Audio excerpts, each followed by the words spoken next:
My name is Andreas Russo, and in this video we're going to talk about something called real estate and cash flow. Number one, why is that important? It's because cash flow is everything in real estate, either directly or indirectly. Cash flow is everything in real estate, either directly or indirectly. We're going to go to that very quickly. No cash flow is created equal in real estate and in other parts of life and business. So say for example, if I've got cash flow, for instance, from a product I'm selling on eBay, Amazon, my website, whatever, which I do, I personally do have a number of them. And I've got cash flow, for example, from a hotel building.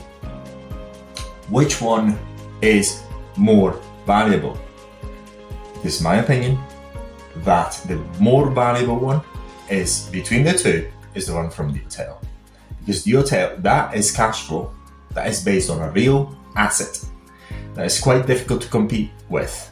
So it is not as easy to get planning permission and build a new hotel which is better than that one and then start turning it over and being in competition. That is much harder.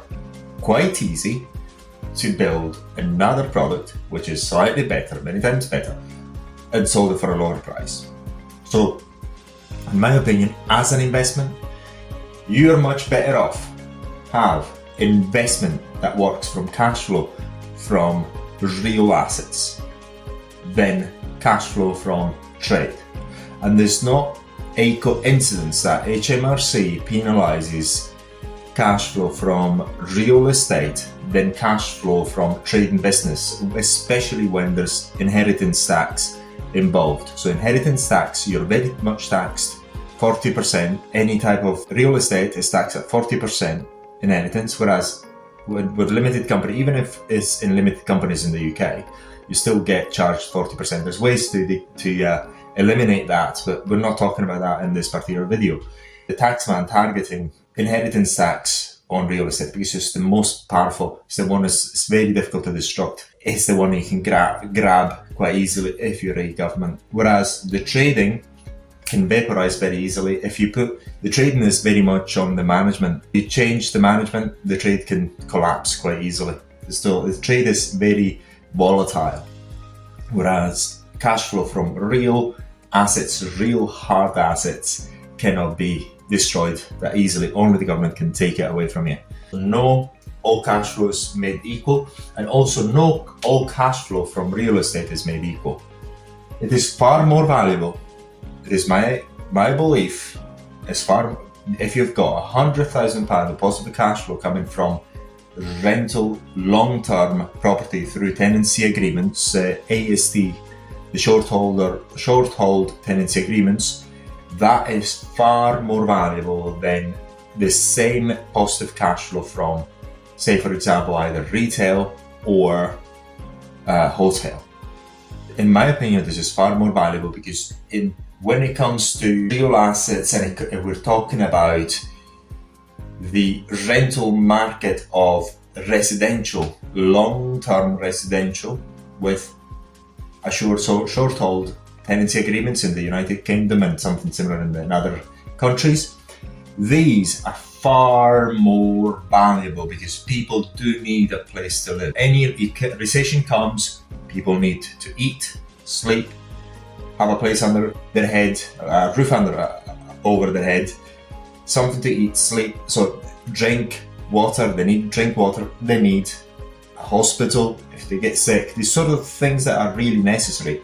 Food, water, shelter.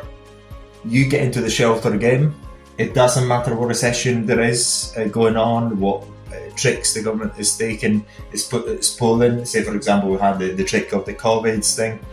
This still didn't decimate, forbid you from renting properties. It took your ability to evict people for a short period of time, but the trading of a building for residential purposes was not made illegal. That's very, very important. So if you're actually looking at cash flows, there's different types of cash flows in real estate.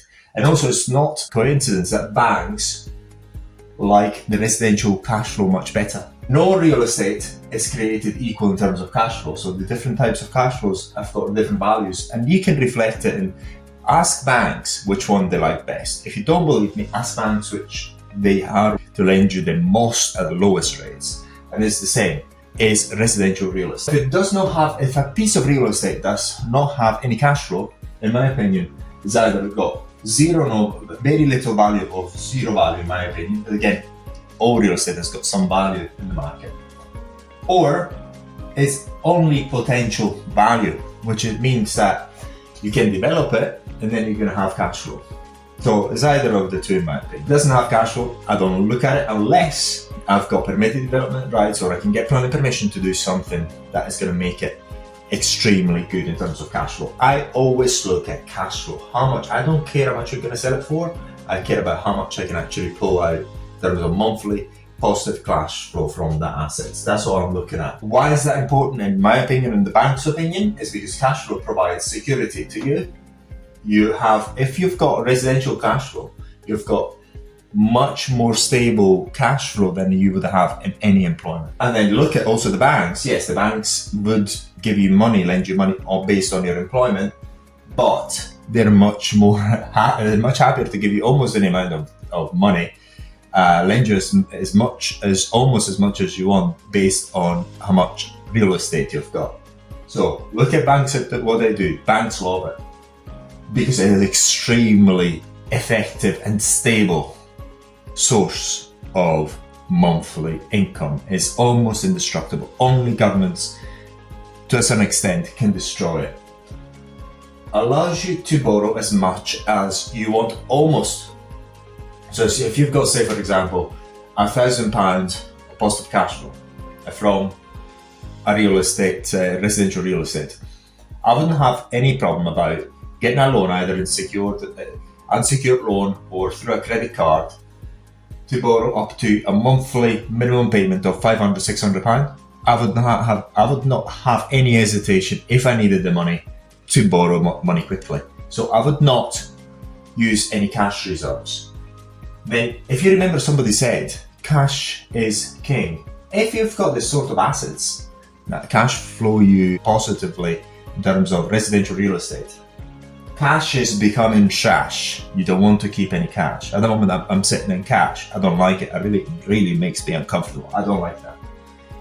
Because if you've got that sort of thing, what you know is that cash flow is king. Residential cash flow is king. Cash is trash. It's trash because you should put it into residential cash flow assets. Cash is trash. At the moment when I'm making this video, it's based on the book that you can download from, or access from the link below. We're all expecting because of the tightening in lending, a good, nice recession. So unfortunately, I'm sitting on cash and I hate it. I don't particularly like it. I just want to get rid of it. But if you've got that sort of thing, you can actually be completely broke. Your bank account can be zero. You don't care. You don't need cash from rainy days. There's not going to be any rainy days anymore. You've got unlimited money because every month you're going to have money coming in no matter what. So you don't need to have any cash reserves for anything. If something goes wrong, the roof needs to be redone, you can get a loan and get it done. It's not that difficult. So you don't really need to keep cash in the bank. This is why many people have got cash flowing assets. Sometimes they do not like to keep cash. And I don't like it. I look at the balance, there's high balance in there. I don't particularly like it. I don't particularly like it at all, especially now. But there's nothing I can do because something big is going to happen. So at least I'm ready with the cash to attack. When you start to have this sort of investments, you realize that you don't have it to have cash for rainy days because there's not going to be any rainy days. Anything can happen in the economy, almost anything, you're still going to have income. That almost no matter what.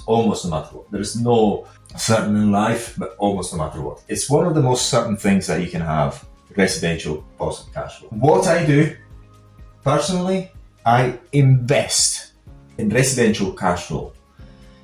If I cannot buy it immediately, I just buy something that does not cash flow anything, but it's got huge potential for development, and I just go for that.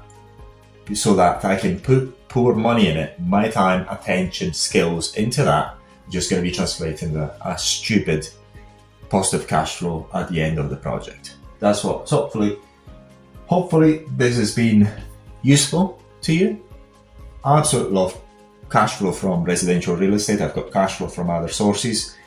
From residential real estate is the very best you can have. You don't have to worry. It's truly the only way you can get passive income, in my opinion, because no other ways of income are passive. I've had loads of products that got decimated by the competition. It does happen. So you think they're you've got passive income, don't put any attention into them and they'll disappear. Whereas residential real estate, even don't put much attention to it, almost zero attention, or you just forget about them, they'll be there for you anyway. So there you go. That is the very, very best. Absolutely love residential cash flow. Get as much as you can, and that's what I'm actually doing at the moment, getting ready to actually get even more. So I hope that this video has been useful to you, and if you'd like to know more, there's a book dedicated. I'm actually making this video based on the book, which you can access from the link below. Thank you for watching.